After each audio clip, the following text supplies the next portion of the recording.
خدمت ہوئی، ایک آدمی حضرت معاویہ کو برا بھلا کہہ رہا ہے، اسلاف کو برا بھلا کہہ رہا ہے، صحابہ تابعین کو برا بھلا کہہ رہا ہے، کسی بزرگ کو اس نے نہیں چھوڑا، اور پھر چیلنجز ایسے کر رہا ہے جس کو لوگ صحیح سمجھ رہے ہیں اور اسلاف سے بدگمان ہو رہے ہیں. پراپر عالم نہیں ہے اور مسٹیک علمی بہت زیادہ کرتے ہیں، وہ تھوڑی نہیں. اب آپ کو جواب دیا جاتا ہے تو آپ جواب کیوں پی جاتے ہو؟ اور ایسے بہت ساری چیزیں ہیں. انجینئر محمد علی مرزا سے مناظرے کے لیے کراچی سے جیلم جا پہنچے، وہاں ویڈیوز بنائیں، اپنی جیت کا خود اعلان کیا اور واپس کراچی آ گئے. مل گئی ذاتی انا کو آپ کو تسکین، مل گئی ہوگی یقیناً، اسلام کا جھنڈا یقیناً بلند ہو گیا ہوگا اور ہو گئی ہوگی یقیناً آپ کی مذہب کی خدمت. 100% ہوئی، اتنی زبردست خدمت ہوئی. ایک آدمی حضرت معاویہ کو برا بھلا کہہ رہا ہے، اسلاف کو برا بھلا کہہ رہا ہے، صحابہ تابعین کو برا بھلا کہہ رہا ہے، کسی بزرگ کو اس نے نہیں چھوڑا، اور پھر چیلنجز ایسے کر رہا ہے جس کو لوگ صحیح سمجھ رہے ہیں اور اسلاف سے بدگمان ہو رہے ہیں. رفع الیدین کے مسئلے پر وہ کہہ رہا ہے کہ اس میں کوئی صحیح حدیث سرے سے موجود ہی نہیں ہے. امام ترمذی نے عبداللہ بن مسعود والی حدیث کو ضعیف کہا ہے، اور میں چیلنج کرتا ہوں کوئی اس کو صحیح نہیں کر سکتا. تو جب ایک شخص اتنا کچھ غلط پھیلا رہا ہو، اور بڑا مسئلہ تو حضرت معاویہ کا ہے جن سے محبت ہمارے ایمان کا حصہ ہے، جن کی صداقت پر عدالت پر اجماع امت کا، تو جب اتنی باتیں کر رہا ہو تو جواب تو بنتا ہے نا. ہم یہاں سے جواب دے رہے ہیں تو ادھورا کلپ چلا کے اس کا جواب ریکارڈ کروا دیا جاتا ہے، اور پھر خود چیلنج بھی کر رہا ہے. تو ایسے موقع پہ اگر میں نہیں جاؤں گا تو کیا نتیجہ کیا نکلے گا؟ لوگ اسلاف سے علماء سے بدگمان ہوں گے. تو ایسے موقع پہ اس کی دعوت پہ میں گیا ہوں، اس نے بار بار بلایا، وہ کلپ آپ نے دیکھے ہوں گے. اور میں گیا ہوں اور بہت ہی تمیز سے جانے کے بعد، ایسا نہیں کہ میں گھر جا کے کوئی میں نے چھاپا مار دیا اچانک، بلکہ میں نے ٹائم دیا کہ آپ 48 آورز میں پازیٹیو رسپانس ریکارڈ کروا دیں کہ میں بیٹھنے کے لیے تیار ہوں. بیٹھیں گے کب؟ ہم یہ آپس میں مل بیٹھ کے طے کریں گے، اور کن شرائط پہ بات ہوگی یہ بعد میں طے کریں گے. صرف آپ اس کو سیریس لیں کہ میں آ گیا ہوں. تو 48 گھنٹے میرا خیال ہے بہت ہوتے ہیں، اس کے بعد بھی کوئی رسپانس نہ کرے. تو ہم نے تو اپنی جیت کا اعلان نہیں کیا، ہم نے تو کہا بھائی آپ دیکھ لیں 48 آورز ہیں، یہ جہلم ہے، اور نہیں آیا اس 48 گھنٹے میں. تو اب یہ تو عوام فیصلہ کرے گی کون جیتا کون ہارا. انجینئر صاحب کی اکیڈمی کھلتی ہے اتوار کو، آپ کو پتا تھا جی. یہ اور آپ گئے، میں تو اب لفظ چوری چھپے تو نہیں استعمال کرتا، اور وہاں ان سے بجائے اس کے کہ یہاں سے ٹیلی فون کرتے انجینئر صاحب کو کہ آپ بھی عالم ہیں، میں بھی مفتی ہوں، چلو آپ اسلام کا تبلیغ تو کر رہے ہیں، تو آئیں مل کر بیٹھ کر ہم ایک کمرے میں بیٹھ کر طے کر لیتے ہیں، کیونکہ اس طرح اسلام کی خدمت ہوگی اگر ہم کسی ایک متفقہ چیز پہ پہنچیں گے. آپ نے فون یا میسج کرنے کے بجائے چوک پر کھڑے ہوئے اور ایک ویڈیوز بنائی اور پھر اس کو پھینکا، اور پھر اس کے بعد واہ واہ ہوئی، جے کار ہوئی، اور پھر اس کے بعد آپ تشریف لے آئے. تو اب مجھے بتائیے کتنا فرق پڑا اسلام کو اس ساری اگر انجینئر صاحب بھی مجھے کال پہ کہتے ہیں نا کہ آپ جہلم آ جائیں اور ہمارے ساتھ بیٹھیں اور اس دن آ جائیں، اس ٹائم پہ آ جائیں، تو میں بھی کال پہ بات کر لیتا، ان سے SMS پہ بات کر لیتا. انہوں نے تو ببانگے دھول ایک ویڈیو ریکارڈ کروائی، اور ایک بار نہیں بار بار، کہ ان کے پاس قیامت تک کے لیے ٹائم ہے، جب چاہیں یہ آ جائیں اور میری کرامت ہوگی، یہ کبھی بھی نہیں آئیں گے. تو یہ ساری باتیں اگر وہ مجھ سے پرسنل کر رہے ہوتے تو میں پرسنل کرتا. جب ایک آن دا ریکارڈ ایک میڈیا پہ یوٹیوب چینل پہ ایک بات چل رہی ہے تو باقی ساری باتیں بھی چینل کے تھرو ہی ہوں گی، باقی ساری باتیں بھی یوٹیوب پہ ہوں گی. تو ایک آدمی اگر مجھ پہ الزام لگائے، فون پہ مجھے کہتا ہے آپ برے آدمی ہو، تو میں فون پہ ہی جواب دوں گا. لیکن اگر وہ یوٹیوب پہ کلپ بنا کے ریکارڈ کرا دیتا ہے تو پھر آپ بتائیں اخلاقیات کا تقاضا کیا ہے؟ تو ہم بھی یوٹیوب پہ ہی ریکارڈ کروائیں گے. سر اخلاقیات تو مجھ سے زیادہ آپ جانتے ہیں. میں نے تو اپنے دین کا سنا ہے کہ نبی صلی اللہ علیہ وسلم نے فرمایا کہ جو توڑے اس کے ساتھ جوڑو، جی. جو برا کرے اس کے ساتھ اچھا کرو. اصل اخلاق یہ ہے، اور اخلاق بھاری ہے تمام اعمال میں سے. جی. تو اگر حدیث کا تعلق ذاتیات سے، ہاں، لیکن میں ویسے آپ ٹھیک کہہ رہے ہیں، لیکن اگر انہوں نے نہیں کیا، میں مثال کے طور پہ انہوں نے نہیں کیا تو آپ کر لیتے، فون کر لیتے. نہیں، ہم نے تو پہلے ان سے رابطہ کیا جوڑ کے لیے. نادر علی کے ذریعے میں نے پیغام پہنچوایا کہ میں آپ کے پاس ویسے ہی ملاقات کے لیے حاضر ہونا چاہتا ہوں، یا آپ میرے پاس آ جائیں، میں آپ کو سیکیورٹی دوں گا اور ہم بیٹھ کے سموسے پکوڑے کھائیں گے، چائے پئیں گے، کوئی بحث بازی نہیں ہوگی. یہ نادر علی اس پر گواہ ہے. پہلے ہم نے جوڑ کی ہی کوشش کی ہے کہ بھائی بندی کے ساتھ بیٹھ کر مل بیٹھ کے مسئلے حل ہوں، لیکن سامنے سے جو رسپانس آیا وہ جوڑ والا نہیں آیا. وہاں سے یہ فائرنگ شروع ہوئی ہے. تو لا يحب اللہ الجہر بالسوء من القول الا من ظلم. نبی جوڑ کی بات کرتے تھے، لیکن بدر میں نبی نے ہی تلواریں بھی چلائی ہیں نا، احد میں، خندق میں، فتح مکہ میں. تو کون سا موقع جوڑ کا ہے اور کون سا موقع مقابلے کا ہے، یہ فیصلہ کرنا پڑتا ہے. تو ایسا نہیں ہے کہ ہر ایک کو ایک ہی لاٹھی سے ہانکا جائے. ہم نے پہلے پوری کوشش کی انجینئر علی مرزا سے جوڑ کی. اس میں نادر علی گواہ ہے، وہ میرے پاس آیا، میں آپ دونوں کی میٹنگ کروانا چاہتا ہوں. میں نے کہا 100 دفعہ. اس نے کہا لیکن کسی ٹاپک پہ بات نہیں ہوگی، صرف دوستی ہوگی. میں نے کہا میں 100% اس کے لیے تیار ہوں.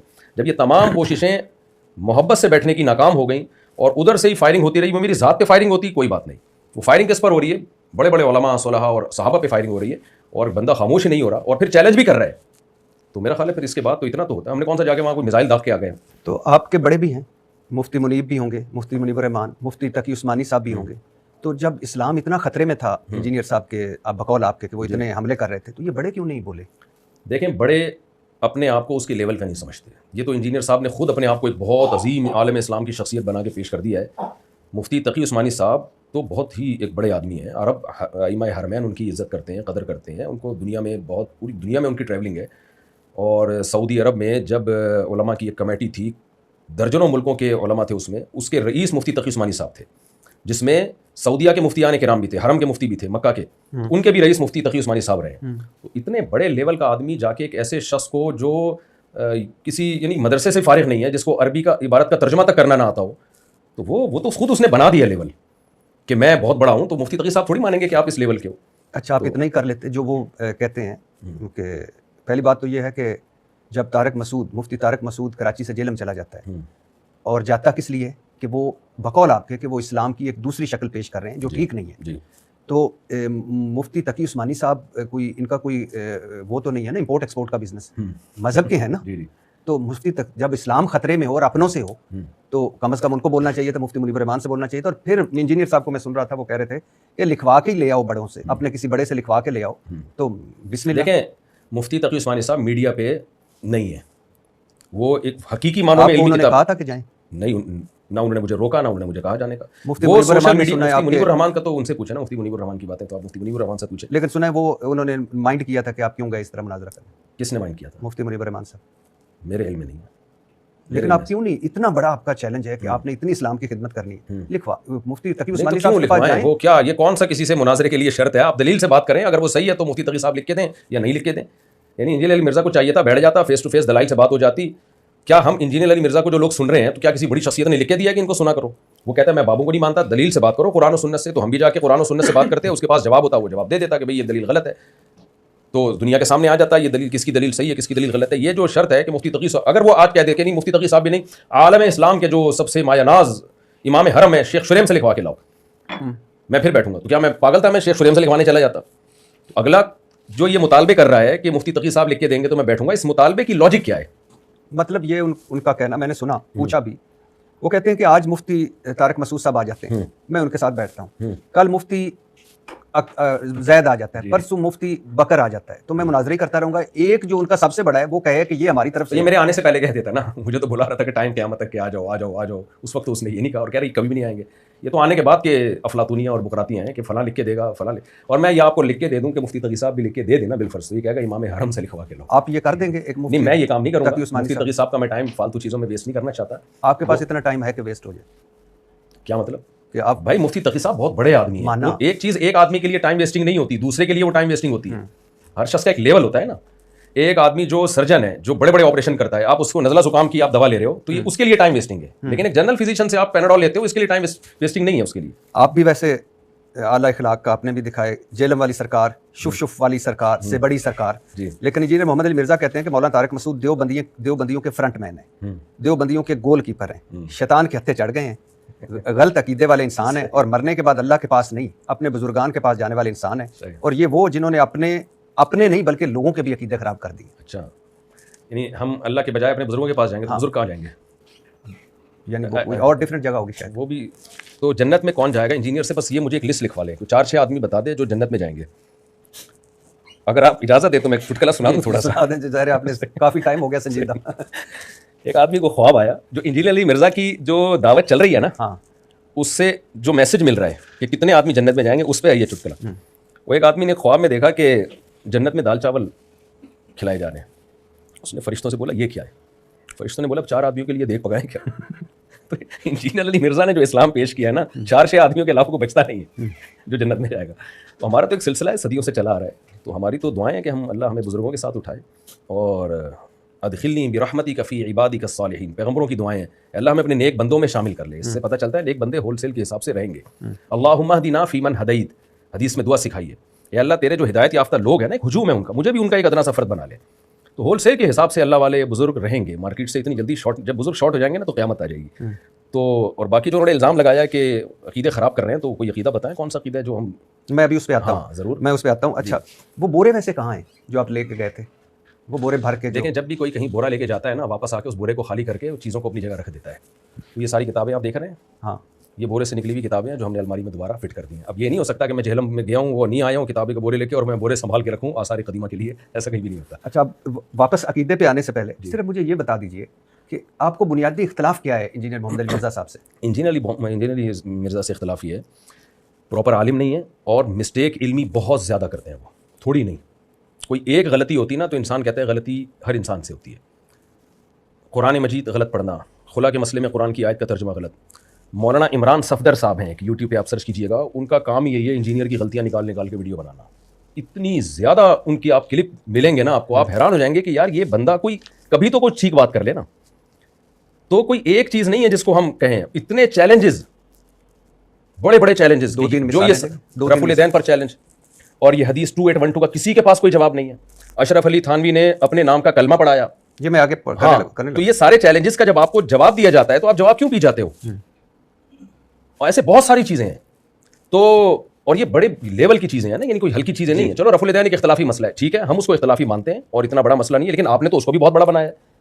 آپ نے تو اتنے کلپ ہیں آپ کے کہ یہ حنفی لوگ اندھی تقلید میں، ابو حنیفہ کی تقلید میں نبی کی بات کو چھوڑ دیتے ہیں. بھائی آپ کو جب دلائل دیے جا رہے ہیں تو آپ اس کا دلائل کا جواب کیوں نہیں دیتے؟ اور جب ہم اس پہ بحث کے لیے بیٹھتے ہیں یا بات کرتے ہیں تو آپ کے تو یہ اختلافی مسئلہ ہے، تو پھر آپ نے چھیڑا کیوں اتنی کانفیڈنٹلی؟ اس کو اتنا بڑا ایشو بنا کے کیوں پیش کیا امت کے سامنے؟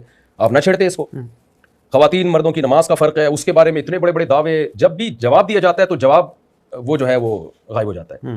تو میں نہیں سمجھتا کہ یہ کوئی سمجھدار عالم تو دور کی بات، کوئی سمجھدار انسان کا بھی یہ طریقہ کار نہیں ہوتا. آپ کا مطلب ہے کہ انجینئر محمد علی مرزا صاحب سمجھدار انسان نہیں؟ بالکل نہیں. پہلے میں سمجھتا تھا بہت سمجھدار ہے. اچھا، چند کلپ دیکھے تھے، اب اس کے بعد تو مجھے لگتا ہے کہ مینٹلی کوئی مسئلہ ہے، دماغی مسئلہ ہے. محمد علی مرزا صاحب جی جو دعویٰ کرتے ہیں کہ وہ کتابوں سے بکش نالج ہے، دعویٰ کرنے پر گورنمنٹ کی طرف سے کوئی پابندی نہیں ہے. جو کتابیں ان کے سامنے رکھی ہوتی ہیں نا، انہی کتابوں کے خلاف بہت دفعہ بیان ہوتا ہے. بہت دفعہ میرا دل چاہ میں جا کے بولوں کہ یہ جو آپ بات کر رہے ہو یہ اس کتاب کے ہی خلاف ہے جو آپ کے سامنے رکھی ہوئی ہے. اچھا، میں ان کا ایک میں نے پورا آپ کے پاس آنے سے پہلے ان کا ایک پورا لیکچر سنا ہے جس میں انہوں نے 5 چیزیں آپ کے سامنے رکھی، اور آج اچھی بات ہے آپ ان پہ کلیریفائی کریں گے کیونکہ یہ ظاہر ہے مفتی ہیں آپ اس بہتر آدمی ہیں. تو لیکن اس سے آنے سے پہلے میں ایک ضرور کہنا چاہوں گا کہ جس طرح آپ جہلم گئے، مثال کے طور پہ آپ نے ویڈیو بنائی، اس کے بعد یا ان کو پتہ ہوتا یا آپ پتہ چل جاتا، تناؤ ہوتا، لوگ نکل آتے، کوئی مذہبی آگ لگ جاتی، پاسبل تھا نا. جی تو آپ بھی مفتی ہیں ماشاءاللہ، آپ کے بھی فالوورز ہیں، وہ بھی انجینئر محمد علی مرزا صاحب کے بھی فالوورز ہیں، تو کتنا نقصان ہو جاتا. تو اب آپ آن لائن کر لیتے سارا. بہترین بات کی آپ نے. اس کے 2 جواب ہیں. پہلا جواب یہ کہ پھر ان کو بلانا ہی نہیں چاہیے تھا. یہ چیز پہلے سوچنی چاہیے تھی کہ جب ایک بندہ جہلم آئے گا، اور وہ اسی وجہ سے مجھے بلا رہے تھے انجینئر صاحب، تو ان کا خیال یہ تھا یہ نہیں آئے گا. ان کو پتا ہوتا نا آئے گا تو کبھی نہیں بلانا تھا انہوں نے. تو یہ چیز انجینئر صاحب کو سوچنی چاہیے تھی کہ ایک بندہ آ رہا ہے اور تو یہ بھی ہو سکتا ہے وہ بھی ہو سکتا ہے، تو پھر بلایا کیوں؟ یہ سوال ان سے ہے. دوسری بات یہ ہے کہ میں نے جو رات کو کلپ ریکارڈ کروایا نا، اس کا مقصد ہی یہی تھا کہ کوئی ہجوم نہ ہو، کوئی مارا ماری نہ ہو، کوئی تھرڈ پارٹی فائدہ اٹھا کے بدامنی کی کوشش نہ کرے. میں صرف یہ ثابت کر دوں کہ میں آپ سے بات چیت میں سیریس ہوں. اس کے لیے میرا جہلم جانا ضروری تھا کہ بھائی میں اب آ گیا ہوں میں. تو ہم نے یہ فیصلہ مشورے کے بعد کیا تھا کہ کوئی کنٹروورسی نہ پھیلے، کوئی تھرڈ پارٹی فائدہ نہ اٹھائے، مجھے مار دیا یا اس کو مار دیا تو ایک دوسرے سے لڑتے رہیں گے ساری زندگی. تو ہم یوٹیوب پہ ایک نمبر دے دیتے ہیں، اس نمبر پہ انجینئر صاحب رابطہ کریں اور ہم طے کر لیتے ہیں فلاں جگہ ہم بیٹھیں گے اور یہ ہم بات چیت طے کریں گے کہ کس دن ہماری ڈیبیٹ ہوگی، لوکیشن کیا ہوگی، کن ٹاپکس پہ بات ہوگی اور کتنی دیر کون کون بات کرے گا.